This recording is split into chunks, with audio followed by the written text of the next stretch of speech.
Case yang pertama, pekerja PKWT kontrak selama 1 tahun dengan dibayar pesangonnya sesuai aturan.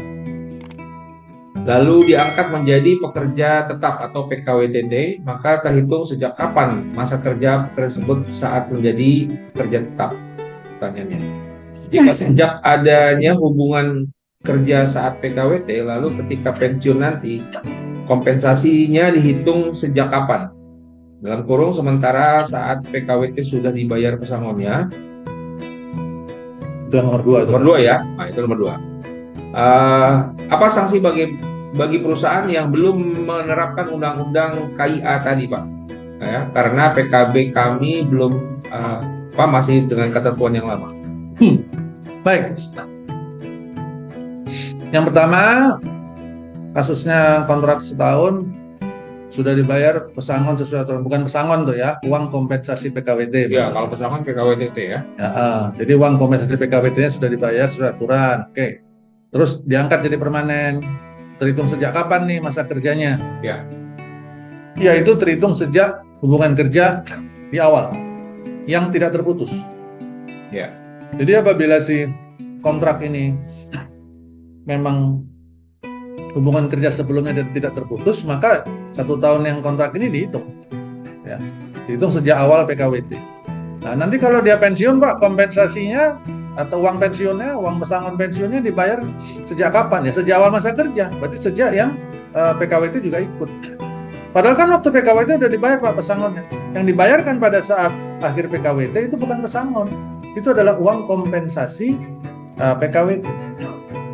Tapi kan sama, Pak, esensinya. Uang kompensasi PKWT itu kan mengapresiasi masa kerja sudah dilalui, betul. Pesangon kan juga gitu, betul.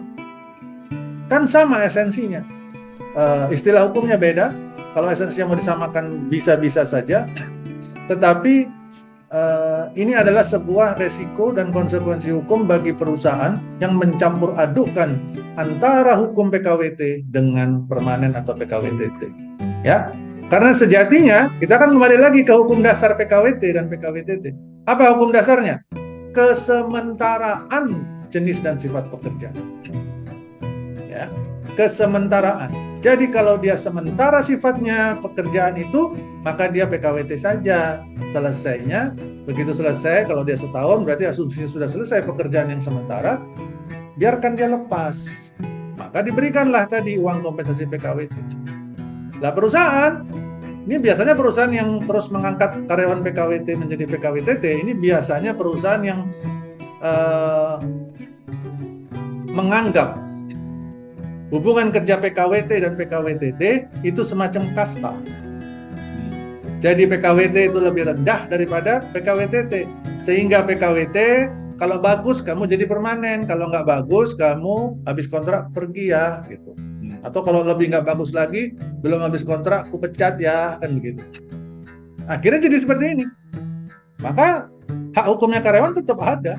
Bahwa tadi secara esensi berarti bayarnya 2 kali, ya itu resikonya perusahaan. Salahnya perusahaan sendiri. Kenapa dia mencampur adukan antara hukum PKWT dengan PKWTT?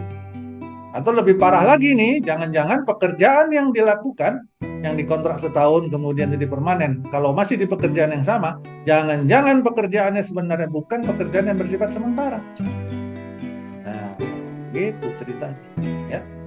Jadi jangan melihat hanya kepada ujungnya saja, tapi lihat dulu kenapa perusahaan melakukan permanen seorang dari PKWT menjadi permanen atau PKWTT. Kan bagus dong, Pak, saya angkat dia. Nah ini yang keliru nih. Cara pandang mengangkat. Mengangkatnya kan berarti dari bawah ke atas, Pak. Iya. Nggak ada mengangkat dari atas ke bawah. Menurunkan kalau itu namanya. Kalau mengangkat itu dari bawah ke atas. Kalau kita menggunakan kata-kata saya mengangkat karyawan dari PKWT menjadi PKWTT atau permanen, berarti perusahaan itu menganggap PKWT lebih rendah daripada permanen. Ini yang salah. Ini yang salah. Karena sebenarnya hukumnya di Indonesia itu sudah cukup jelas menyatakan PKWT itu untuk yang bersifat sementara. Bahkan nih kalau kita ngomong lebih jauh lagi, yang bisa coba-coba rekrut karyawan tuh Pak Abi, cuman yang permanen. Karena dalam PKWTT permanen diperbolehkan pakai masa percobaan. Maka silahkan coba-coba. Kan Probation gitu. 3 bulan ya. Probation 3 bulan. Kalau di PKWT atau kontrak nggak ada. Coba Itu masih sering begitu. banyak itu ngawur. Resikonya tinggi itu. Ya. Coba-coba 3 bulan langsung PKWT ya. Nah, itu ya. Itu yang nggak benar tuh. Ini biasanya terjadi kasus ini, Bapak yang bertanya, kasus ini sering terjadi di perusahaan-perusahaan yang menganggap PKWT kastanya lebih rendah daripada PKWT. Ya. Nah, ini yang perlu diperbaiki nih. Artinya, pemahaman hukum, pemahaman terhadap ketentuan perundangan yang dimiliki oleh HR di perusahaan itu perlu dipertanyakan. Ya. Lebih jauh lagi dari pemahaman berarti kompetensi dong. Ya. Kompetensinya perlu dipertanyakan. Maka jangan berhenti belajar. Ya. Kalau ngelihat pasal, jangan cuma ngelihat satu bagian, satu pernyataan, satu kalimat yang menguntungkan. Jangan berhenti di sana. Selesaikan pasalnya dulu, karena jangan-jangan di awal ada sesuatu yang kelihatannya bagus buat kita, tiba-tiba di bagian belakang dinegasikan itu. Ya. Ini yang di bagian atas yang bagus tadi cuma bisa berlaku kalau begini-begini. Nah, jadi harus dibaca seluruhnya, difahami dulu, baru kita bisa menjustifikasi ini bagus atau tidak.